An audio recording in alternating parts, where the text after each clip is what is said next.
This week at Warner Bros. Movie World, the new Star's Terrace restaurant is revealed, awesome new merchandise, and a sneak peek inside Scooby-Doo Spooky Coaster.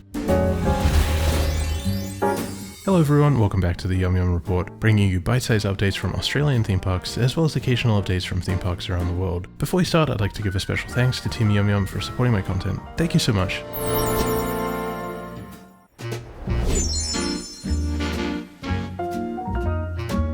Movie World has finally revealed information about the upcoming dining addition to the park. Step into the golden age of movie magic and dine like a true Hollywood star at the all-new Star's Terrace, serving soon at Movie World. Classic vibes, iconic bites. It's a blockbuster dining experience you won't forget.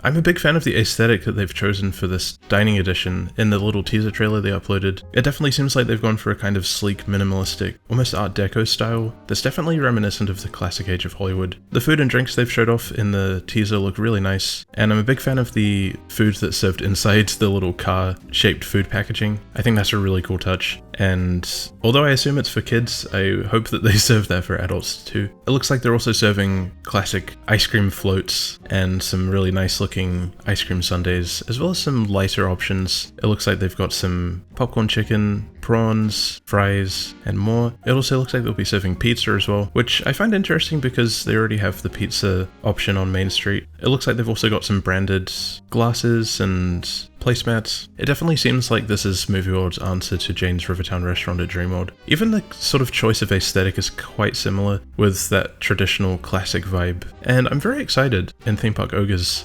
latest update from Movie World. It looks like the actual building is almost complete and you can actually see a little bit inside, which is looking very nice and is definitely in line with the aesthetic in the teaser. It kind of reminds me of something I experienced at Hong Kong Disneyland when I visited. At the Hollywood Hotel, they have a bar called the Archive Bar, which is themed to Marvel, but it has a sort of similar Art Deco classic vibe, and I was a huge fan of just the general atmosphere that the aesthetic brings. I'm curious how they're going to theme it inside, if there's going to be sort of throwbacks to classic Hollywood IPs, maybe some nice film posters and a nice soundtrack. This is looking really promising. I think this could rival Jane's Rivertown restaurant. It doesn't quite have the same charm from this little teaser, but once I get to see the inside and some of the theming, we might actually have a rival.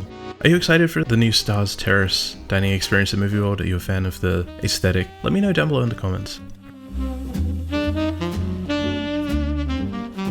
On Theme Park Ogre's latest update from the park, it looks like they've added a lot more new merchandise around some of the shops. In the Wizard of Oz shop on Main Street, we can see some new t-shirts, as well as the addition of some new toys. The Looney Tunes characters dressed up as the Wizard of Oz gang, which I think is awesome. This is such a cool addition. In one of the other shops, they've also added a new Wild West themed mug, which looks really nice. It's sort of themed to a barrel. I'm a big fan of this. I love these sort of 90s-esque classic themed merchandise cups. And on some of the drink cups at the park, they've also added a few theme park related icons. You can see Wild West Falls on the cup, as well as some kind of generic roller coaster. I'm not sure what this is meant to be. Maybe it'll be a future attraction. I don't think so. I think it's probably some AI generated thing, but it's cool to see some kind of iconography related to the parks. I can tell that Movie World is putting more effort into releasing merchandise themed to the park itself, given that Scooby-Doo Spooky Coaster will be receiving some ride-themed merchandise.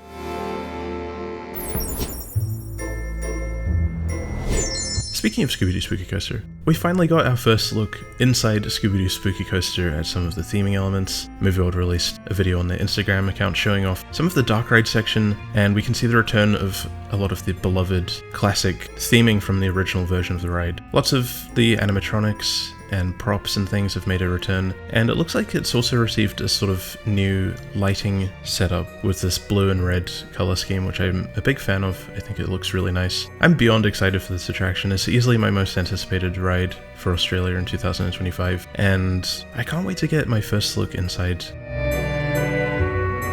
One thing I did notice in the video is it appears that at the end of the hallway with the knights swinging their axes, it looks like there is still a projection screen from the next generation version, which I have mixed feelings on. It does look like they've put in some theming in front of the screen, which I do feel like would blend the screens more nicely into the ride. However, I am curious if they are going to keep the screens, what they'll actually display on them. I hope we can see an upgrade to what was a pretty big misfire in the next generation version, and hopefully we have something that actually serves the storyline. I think it would work really well if maybe Scooby himself appeared on screen screen, and there was some kind of dialogue or interaction that actually served the story and built the immersion a little bit more. The old version didn't really add to anything, it was just kind of like the demons running around, and I don't think it really served much of a purpose, and if anything it sort of took you out of the attraction. It looks like the Scooby animatronic is back as well, which was always a huge favourite from the original version. It's not the greatest animatronic in the world, but it does have a lot of charm, with Scooby just bobbing his head up and down. And also it looks like the final scene might be making a return to its original version, which saw you making a final drop down through the big spooky island face at the end, which I think is super cool. I wasn't a big fan of the Next Generation finale. In fact, Theme Park Ogre also spotted this week that the crystal skull from the Next Generation finale is actually no longer inside the attraction, it's sitting outside the back of the ride, and it looks like they're all finished with that for now. It was quite a cool prop, so I feel like they could use it for something. They could even put it in the ride queue itself, which I think would work quite nicely. What do you think of the teaser for Scooby-Doo Spooky Coaster? Are you a fan of the theming? Are you excited for the return to the classic vibes? And what do you think about the screens? Do you think we're going to see them come back? And if so, what would you put on the screens to make them improve from the previous version? Let me know down below in the comments.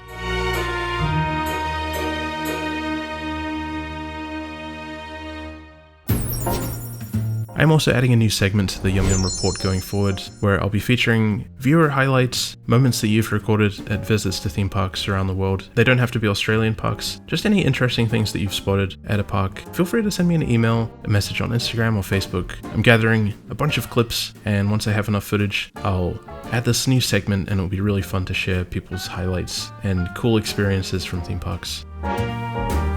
I hope you enjoyed this episode of the YumYum Report from Movie World. Please feel free to leave a like, a friendly comment, or subscribe for more, and YouTube has also launched a new feature called the Hype button, which supposedly helps videos on smaller channels get noticed in the algorithm more, so feel free to press the Hype button as well, and hopefully it'll help the channel grow a little bit more.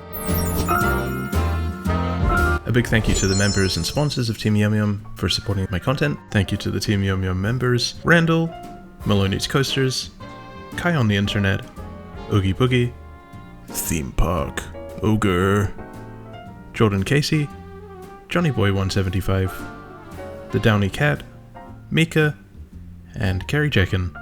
And a very special thank you to the sponsors, Koala75, Audrey Allen, Senpai's JP Blue Dog, Senpai's JP Red Dog, Wayne Hewitt, Lee Donald, SW Stevie 1, The Kez, and Mr. WG. Thank you so much again for watching, and I'll see you next time. Bye bye.